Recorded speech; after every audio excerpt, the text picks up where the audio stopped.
The Man in Black is back with another edition of the mystery news, and this one is unmissable, right? We're going to talk about some CIA documents. We're going to talk about a National Aeronautics and Space Administration test pilot who said he filmed UFOs, and we're also going to talk about the Russian Area 51. If you don't know where it is, you're about to find out. And this mystery news is really awesome. If I were you, I'd sit in that chair and not miss it. Right after the intro.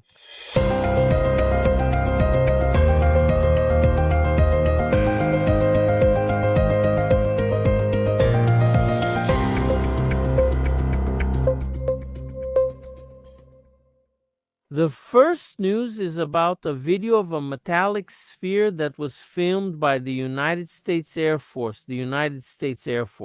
And now it has been released through a legal process that was filed in March of 2024. By whom? By Jeremy Corbell, who is well known in ufology. He often files lawsuits, brings up documents, videos, and photos of unidentified flying objects. And he already had a photo of this sphere. So what did he do? He then filed a lawsuit against the United States Air Force, and now he has won this lawsuit. They had to release the video of this sphere.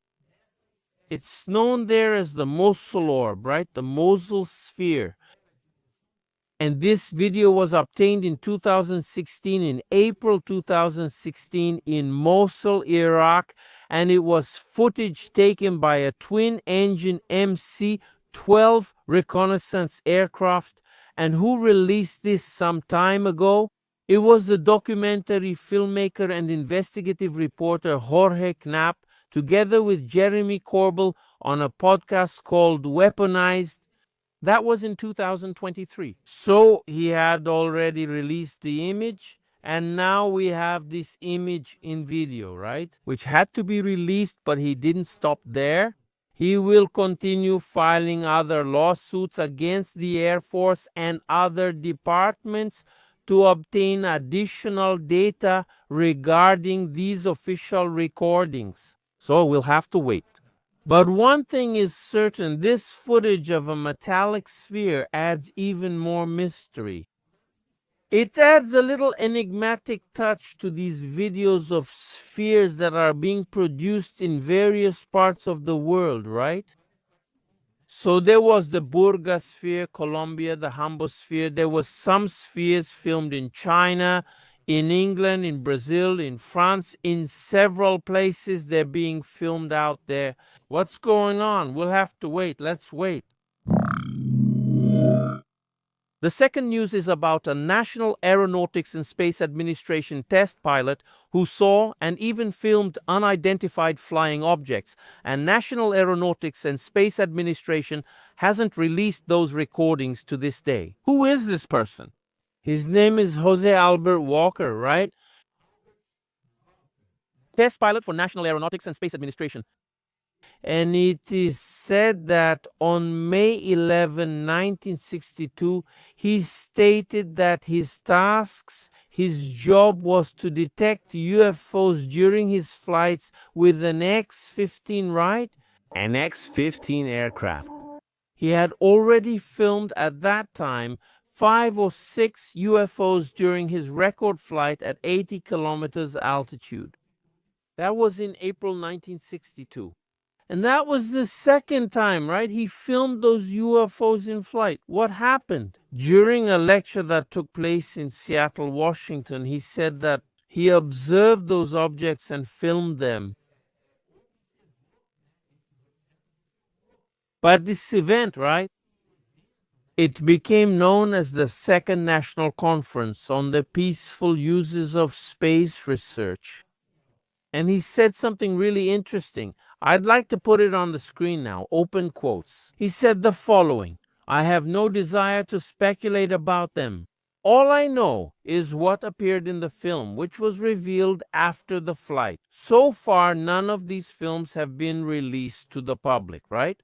He made that statement, he made that comment. Unfortunately, to this day, Right. Even nowadays, National Aeronautics and Space Administration hasn't released it, hasn't shown this film. So there needs to be a lot of pressure, a lot of whistleblowers out there for these videos to come to light. And yes, National Aeronautics and Space Administration does hide the unidentified flying object phenomenon. The third piece of news is a video that I wanted to show you all. It was obtained by Van Zandt. Let me just remind you all, some time ago, Van Zandt went to Serra do Rio do Rastro in Santa Catarina and ended up filming some unidentified flying objects there. So, after giving us an interview, he decided to go back to that place to do more in-depth research to try to find some cave where those unidentified flying objects might be coming from. He did this at the very end of May and the beginning of June 2025, and he got new footage of those strange objects in that region. He was accompanied by 3 friends, each one a specialist in a different type of drone, to carry out this kind of investigation. And that ended up generating 7 episodes on Van Zandt's channel, which is Van Zandt Hobby Drone. It's a channel that has a lot of interesting stuff and now also has some unidentified flying object content as well. Later, go check it out and show your support. So what happens next? He then released one of the latest videos, this footage, which is of an unidentified flying object that he estimated was going about 1,000 kilometers per hour. It even changes color and at a certain point heads toward the drone. Vanderlei Kronig, who is another video analyst, also did an analysis and concluded that it really is an unidentified flying object. Vanderlei Kronig posted this on his channel on July 20th, 2025. So let's take a look now at a video, a short clip from Van Zandt's channel where he comments on this interesting footage. Let's see it. This mountain here, this part of the mountain, or this slope of the mountain, is where that wall is. The one with those inscriptions and all those things. So I'm going to play the video here to show you something else. Now we'll put it in super slow motion, letting it come. Now notice that it's blinking in several colors. Look, red, pink. See, it comes out from there, goes up, moves to the crater's center, then over here. You see that it's sideways, it's showing all the colors. Look, the colors are shining pink, see? Several colors shining, look, pink. Then when it turns, right? When it got to the middle of the mountain range, when it turned, when it started going downward, it was going to pass under the drone. Now we see the image from above, not the side. From above, it looks like an orange or a ball of fire. See, look. It doesn't change. This movement you're seeing it make right there, this is frame by frame, meaning it's recorded photo by photo as the film is made. Notice that it doesn't change. Its shape stays exactly the same. And you can still see some lights underneath, right? Like a pinkish color. If you pause here, you'll notice that at its edge, you can see the light underneath from above. Not on this one. That light we're seeing, kind of orange, kind of pink, kind of red, you can see it here on its edges. We can't see the light like we were seeing down below the horizon, right? Because now we're viewing it from top to bottom. I'm going to release it again here, okay? And here it's frame by frame, that is photo by photo. And as he gets closer to the drone, when was the last time he was recorded? The last time he was recorded is this it here. From here, he disappears from the drone. The drone isn't looking down. The drone is still looking at the horizon, but then it shows the moment he passed underneath. So this is the last photo we have of him before he disappears from the frame, passing under the drone. His shape is like this. It hasn't changed at any moment, right? Since he appeared from top to bottom, it's like this. And there was a subscriber, right, who works with image perception. He works with various filters, with plasma reading, with a lot of things. So he submitted this image here to several filters. And we have several results here. I'll play the video to show the results we have here. You notice that in the center. Look, in the center, I brightened the image, and the center turned out like this, a more yellowish ball, right, more towards white, right? And the sides look kind of pink. That's because I'm editing, I'm adjusting, right? Opening up the color, right? For the fourth news, I'd like to start with a question. Do you know where the Russian Area 51 is? No. Today I'm going to show you two likely places in Russia where this base could be located, the one people talk about, right? Where there could be flying saucers, non-human creatures, and even experiments with different secret military technology. You'll get to know these places. The first one I want to talk to you about is Mount Yamanto, right? An area that's located in the south of the Ural Mountains. And this area is interesting because, people say that those who were building it, and this was a long time ago, right? It's still under construction. There are underground floors where you have some military and scientific sections, and possibly in the case of a nuclear war, for example, that's where Russian leaders, military personnel, and some people like scientists would be taken. So this place, according to the Russian Ministry of Defense, is a place they don't talk about. They refuse to talk about it publicly, about the subject, which is General Ilyich Chivikunov, directly from this project in that mountain. That mountain is very imposing, and it's even considered the Everest of Russia. And actually, during winter, it's all covered in snow and everything. The Russian Minister of Defense, he refuses to talk about this subject and says that actually it's just a mining site there, and there are some rumors going around, but they wouldn't be true. The rumors going around are that it would be a military base there, right? Specifically meant to house these secret things, secret experiments, and also programs involving unidentified flying objects and non-human creatures. It would actually be the Russian Area 51, right? So that's one of the places, Mount Yamantau, where it could, house this Russian Area 51. Another possible place where they say this base, this Russian Area 51 could be, is at the Saryshagin facilities in the Soviet Union, in Russia. And in the past, during the Cold War, it was said that there were some experimental weapons there, including missiles and also lasers. The Saryshagin facilities, which are in Kazakhstan, became known now, for example, in November 2020, because there were anti-ballistic missile tests, in that area. And another thing that happened recently was the release of some documents by the CIA. I have these papers here in my hands. There are several pages of documentation from the CIA. In this document here, for example, it mentions the Saryshagin weapons testing range. All right then. Specifying that it's exactly this region. And what happened there in 1973, there was an unidentified flying object sighting, which is also reported in some documents. There's a website, the Black Vault, that usually publishes some declassified documents, and it has these CIA documents. The case that happened in 73 is interesting there in Kazakhstan because it was a bright green circular object that was sighted, and it looked like some kind of mass, and then it started to change shape a little bit. And according to the witnesses who saw this phenomenon, the object was above the cloud. And the sky was clear, so it was perfectly visible. The size of the object wasn't included in the documentation, in that report. And the sighting became really strange when he said the following: within 10 to 15 seconds, this is in the report, the observation report, right? Within 10 to 15 seconds of observation, the green circle widened.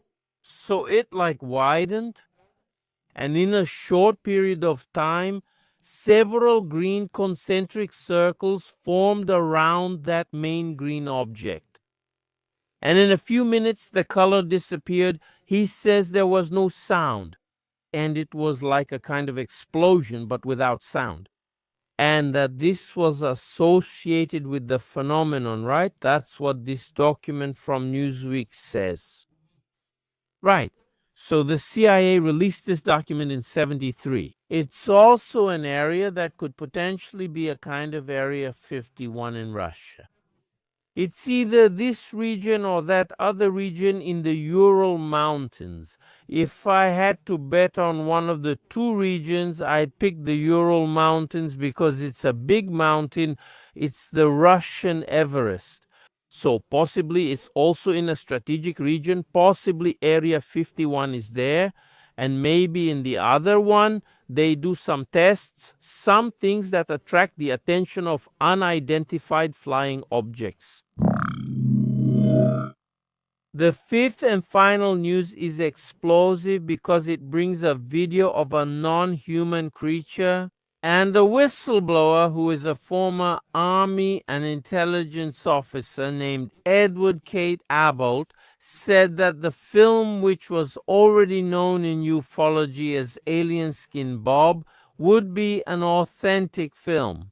What does he say? This United States military officer, he said that in 2008 he was inside a sensitive compartmented information facility, which is the sensitive compartmented information facility. And there, together with other colleagues, he watched. He was called to watch a video.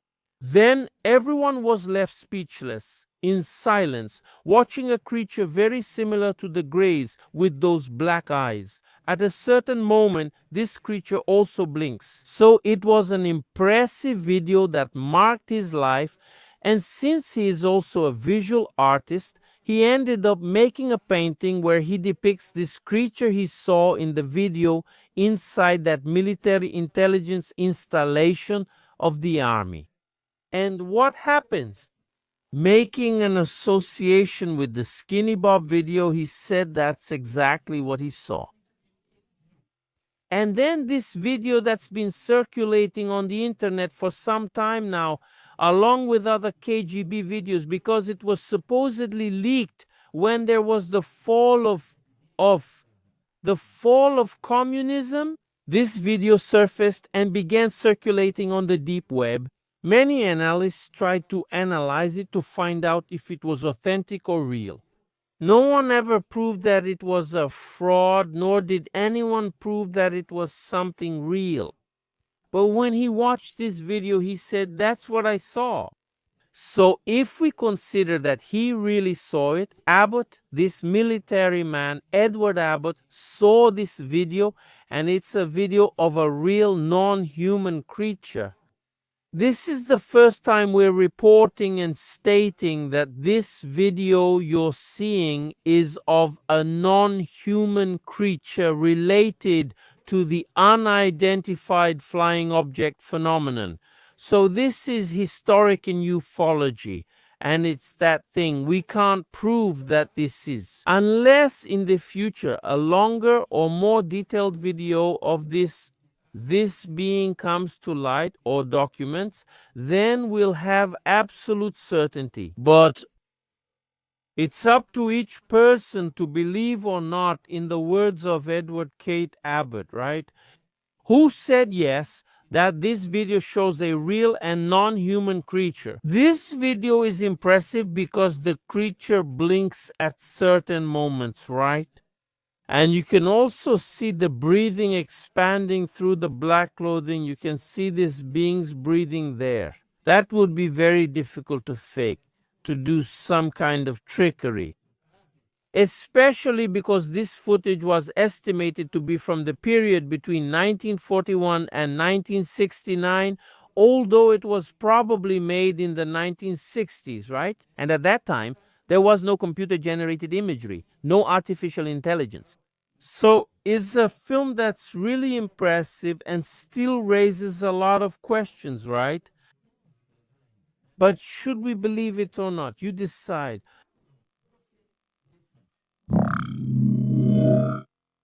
We've now reached the end of this edition of Jornal Misterio. I hope you enjoyed it. If you did, hit the like button, leave your comments, and share this video like crazy with your friends and family.